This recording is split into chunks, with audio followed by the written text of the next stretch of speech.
I have shocking news to report. Women need men. The world needs men, but apparently the ladies at The View don't think women need men. Say what? Calling men useless and talking about them like objects. The riots that would be happening if this was a panel of men talking about women like this.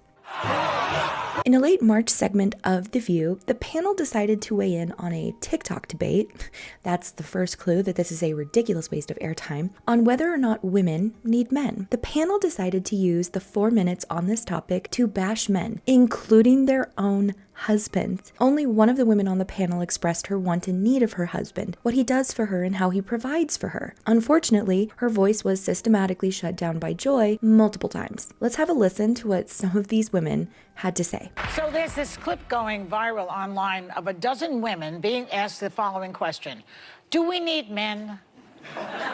Most answered very quickly, no. And only one said she thought women needed a man in their lives, only one.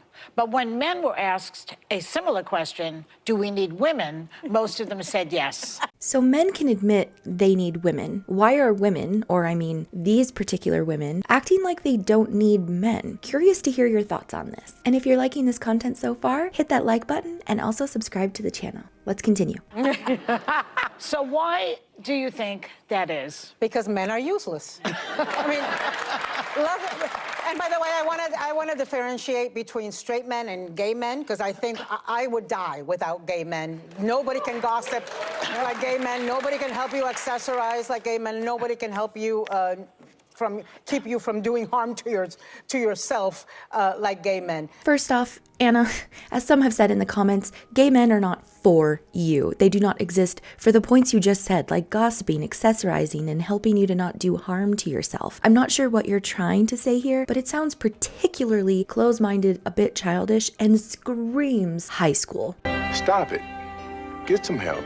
My husband, it takes a village of women to make sure that he's not emaciated, starving, and living in his own filth. He can, you know. Anna is married to a multi-millionaire lawyer and politician, 24 years her senior, and she's talking about him on national television like he is a child. And they have only been married since 2019. Imagine if he said this about her. Yeah. How about you guys? No. But I feel you guys are married to people that are more. I have Handy Manny at home. No, he fixes everything. When things go bump in the night, he's the one that goes downstairs.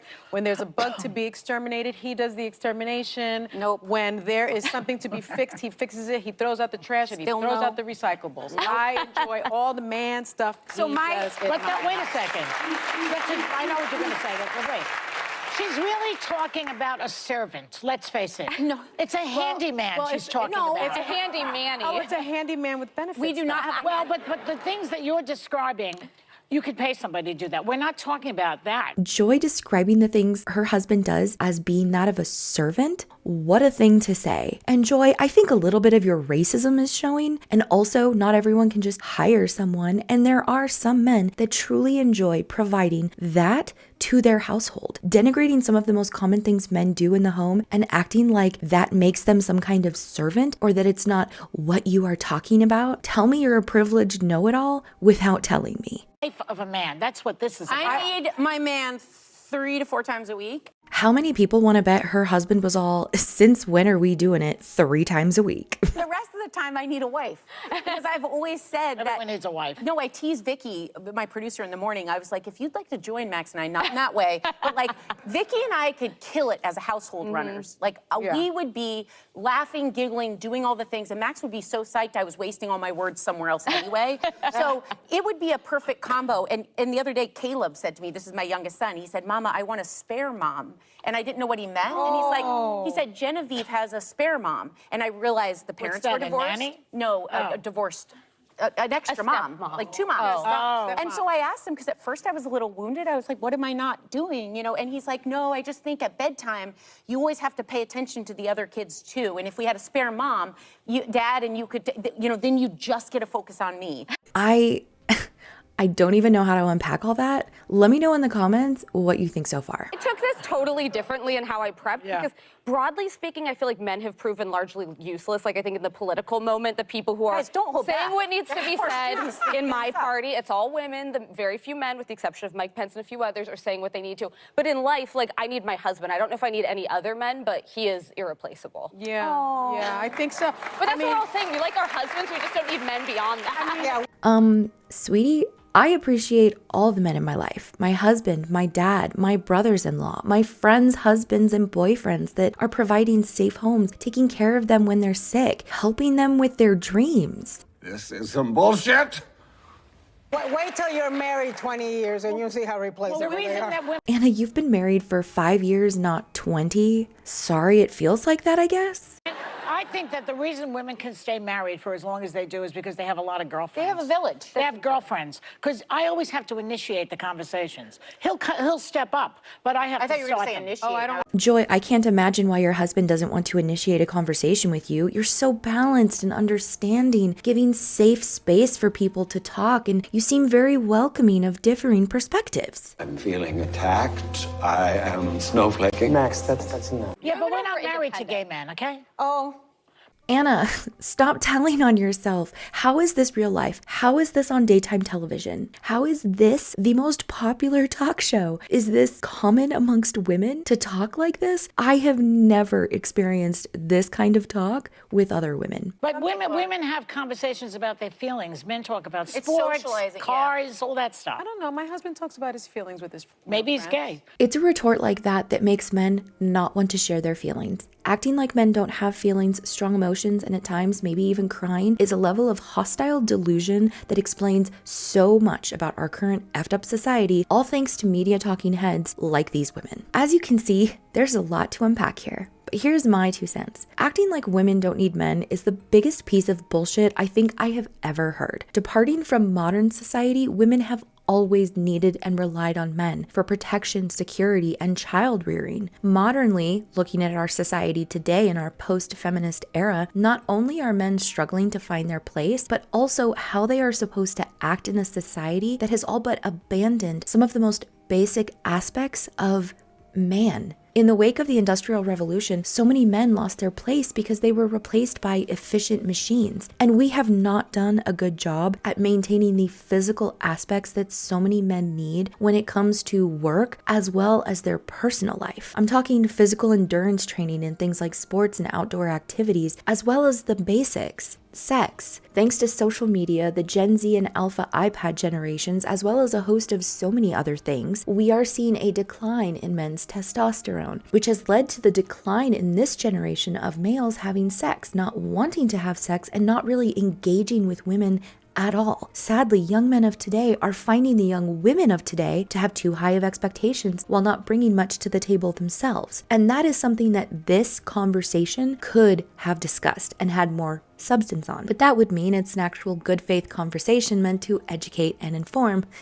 But mainstream media is not interested in that. While there are struggles that women have and in some ways continue to endure, which was the basis of the feminist movement, we cannot and should not disregard the impact that feminism has had on men. It's a cruel thing to do, and we have so much evidence that shows men are struggling. And it's leading to catastrophic numbers of unaliving, depression, and men leaving the dating world entirely. Men are struggling in today's society and structure. Acting like that is not happening is not only disingenuous, it's frankly dangerous, because having checked out boys and men that are feeling rudderless in an ever-changing financial, cultural, and societal landscape will only lead to more issues and outbursts of aggression, like mass shootings, for example, as well as men just checking out entirely. I can't speak for the audience that watched this segment on TV, but when looking at the YouTube comments on this segment, along with the 22,000 dislikes, this gives me so much hope for humanity. There's always hope.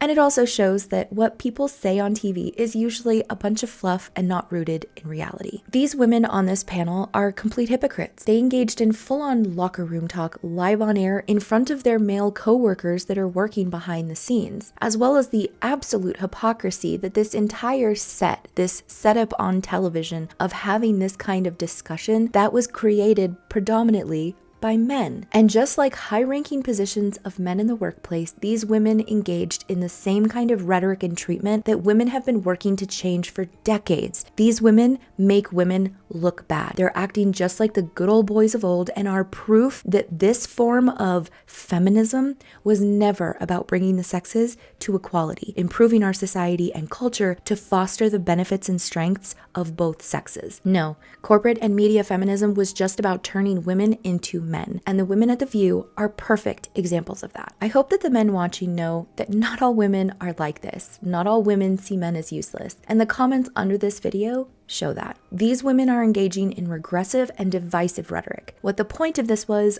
I'm not too sure. What I do know is that these types of conversations do nothing to help bridge the divide between men and women. It doesn't teach women anything about men in a nuanced way. This is nothing but propaganda and playing at useless rhetoric to keep society fractured. This doesn't help women and this doesn't help men. If anything, this will create the very men that so many women are saying they are not into. The hyper alpha male Andrew Tate stan that views women as nothing more than an orifice for their pleasure and subservient housewives, which is also toxic and detrimental to our society. The focus should be on bringing men and women together, having the real, difficult conversations that shed light on the differences and also similarities between us. Women need men. Men need women. Acting like we don't need each other feels like a nefarious plot. Of who's making, I don't know, and why, I really don't know. There is hope though. Many women are waking up and seeing that men are struggling and are doing what they can to help the men in their lives. Acknowledging our problems is the first step. If you're one of the many men that is struggling to figure out how to be a man, then check out this video. Thank you for watching. If you liked this video, hit that thumbs up button, subscribe for more, and I'll catch you in the next one. Stay safe, take care, and be kind to each other.